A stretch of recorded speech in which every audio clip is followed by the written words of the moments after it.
Okay, so we're going to talk about the plot diagram, and we're going to be specifically talking about in the Ravine. And so Ravine, just like with any story, we start out with the exposition. And the key to remember is that exposition is going to talk about two different things. It's going to talk about the setting, and it's going to talk about the characters. So we should already know by now that the Ravine is set in Hawaii, okay, but specifically set in Hawaii inside of a ravine, which, if we remember, is this kind of chasm, meaning we got cliffs on both sides and we got water at the bottom. And that's where our characters are going. Remember, our characters are Vinny, and he's the main character. His best friend Joe Boy, although we did talk about, he doesn't really seem like a very good friend so far. We've got Mo, and we've got Starlene, and Starlene's going to be a very important character, so let's pay special attention to her. Okay, but also I want to talk a little bit more about the setting. So here it's set in Hawaii, it's set in the Ravine, but actually you'll notice that we don't get a lot of very nice terms about Hawaii. It's about the jungle, thick with tangled trees. It's described as being a very dark place. It's not typically what we would think of when we think of Hawaii. So let's keep that in mind for later, because that's going to come up later on when we get to the end of the story. So the first thing that happens after the exposition is we get into the drama, the conflict. And so we call it drama and conflict. Okay, and this will really mark the end of the exposition and the beginning of the rising action. So the one thing we get is on page 5, we start to see that Vinny is afraid. Okay, and I'm just going to put Vinny is afraid. I'm going to add to that later on, so I'm going to put ... at the end. So I'm going to add more to that. Right now I just know that Vinny is afraid. Okay, so it starts out, it seems he's kind of afraid of dying like Butchie, right? Because remember, Butchie is this boy who we're told died in the ravine. Okay, and it's kind of mysterious actually how he died, because it seems like he drowned. But then Starlene makes this mention of the stone goddess. She said that the stone goddess has taken Butchie, that she's responsible for him dying. So we have this kind of mention of this goddess. It's kind of seeming a little bit supernatural almost. And then this begins the rising action. So right about on page 5, we also see they get to the pond. Right, they reach the pond and jump in. Now they don't jump in from the high jump just yet, not the jump that Butchie did. They jump in from about 15 feet up. So it's pretty high. You know, it's kind of a high dive, but it wouldn't be anything that you were afraid of dying if you were to do. Okay, so on page 5, they get to the pond and they start jumping in. We start to see that Vinny's a little bit afraid here. And he's not totally afraid. So he's afraid of. So he does the 15-foot jump. He's a little bit afraid of that, but he does it all right. You know, he doesn't seem like he's too afraid. He's able to jump in. But we know that he's afraid of jumping in from higher up. And so we're going to get to that, because remember, the rising action is going to keep increasing, and in this case we're actually literally climbing higher and higher in the story. So Vinny's going higher and higher towards the top, even as we're going up in the plot. So let's remember that. Okay, so the next really major event comes on page 7. And on page 7, Starlene, remember I said she was going to be important. She's actually very important in the story. Starlene climbs to the very top. Right, this is they say about 50 feet up. Okay, so 50 feet is really high. When you think about jumping 50 feet onto water, even though it's water, that's actually kind of the same as jumping onto solid concrete.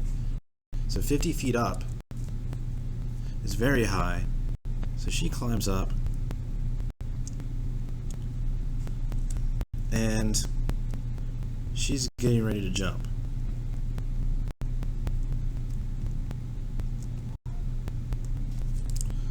Okay, so she's really high up. Then page 8. On page 8, Starlene and the others jump. And you'll notice that when they jump, they kind of do something beforehand.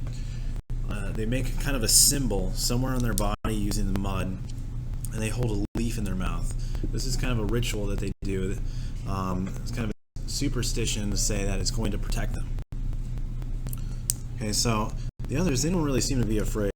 They jump, and then we're almost at the very top. Not quite, but we get higher and higher as Vinny gets to the top. So Vinny climbs to the top, and this is going to be the point where it's really the most serious. Okay, so that's on page 10, and then comes the climax right here at the top. Okay, I'm going to move this a little bit down so you can see that. So here we have the climax. This climax is going to be there on page 11. Okay, so on page 11, we see Vinny. He's about to jump. He's got the leaf just like the others. So remember, all of them, they take that leaf into their mouth, they make a symbol with mud on their chest, and that shows that they're about to jump. So Vinny, he does the same thing. He makes those symbols, but then he gets to the top, and something else happens. Something changes in him. And then, to begin the falling action, let me go ahead and label the rising action over here, because remember, we have the rising action that brings us up to the climax, and the falling action brings us back down. So the falling action, then he spits out the leaf. And he wipes away the mud.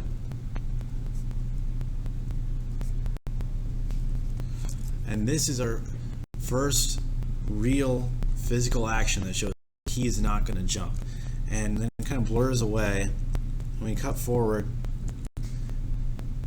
and now Vinny, they're all walking home, but Vinny is trailing far behind his friends.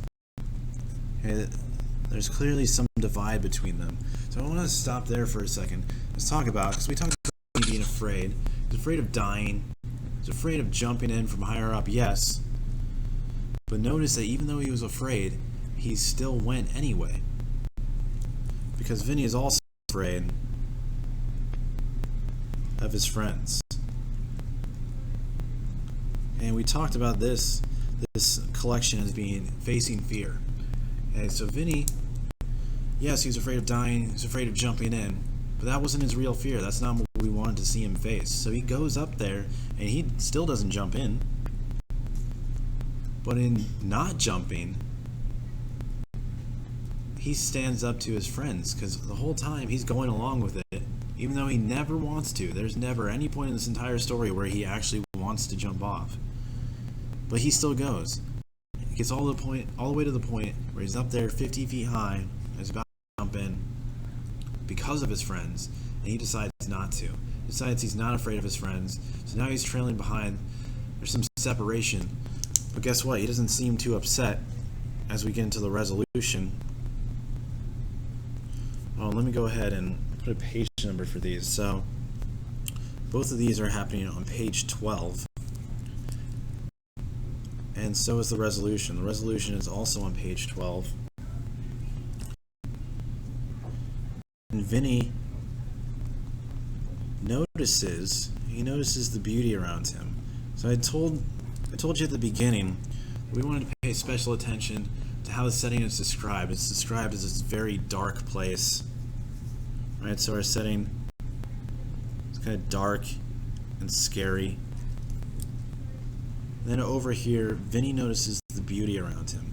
That's because in this resolution, you actually notice that, oh yeah, we're in Hawaii. This is actually a very beautiful place. So this setting, it reflects Vinny's feelings.